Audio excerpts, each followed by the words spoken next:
ये सब जर्नी के दौरान आदिवासियत कब आया दिमाग में और क्या आया, आदिवासियत को लेके क्या अंडरस्टैंडिंग आया?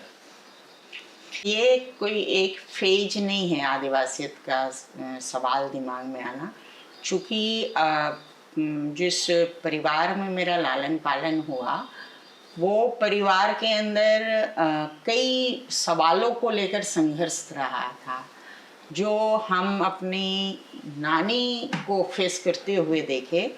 और उन्होंने लैंड का जो इशू था उसको लेकर उनका ज़बरदस्त संघर्ष, 22 साल का लंबा संघर्ष उनका रहा है।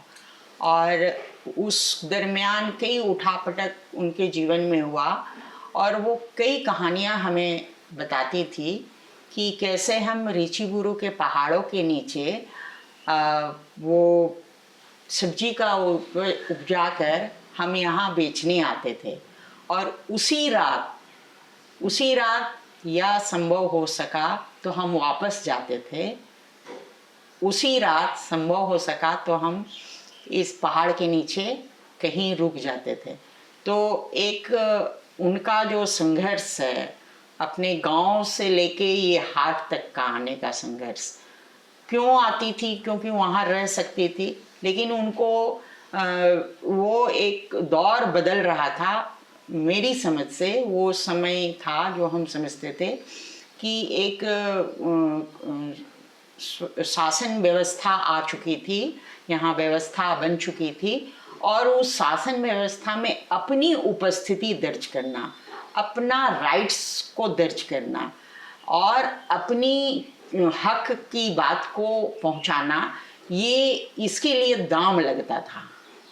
तो वो दाम का कलेक्शन था, सब्जी की मंडियों से वो बेच कर वो जमा करती थी और वहाँ वो जाती थी।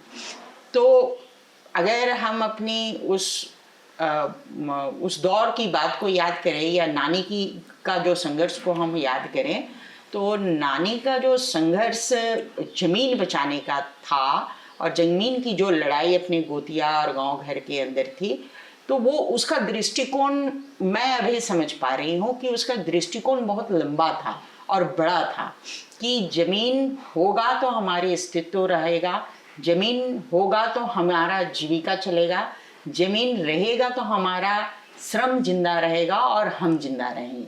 तो ये एक बहुत बड़ा सोच उसके सामने था और इसलिए वो सब्जी बेचने रीछीबुरु के तलहटी पर आती थी।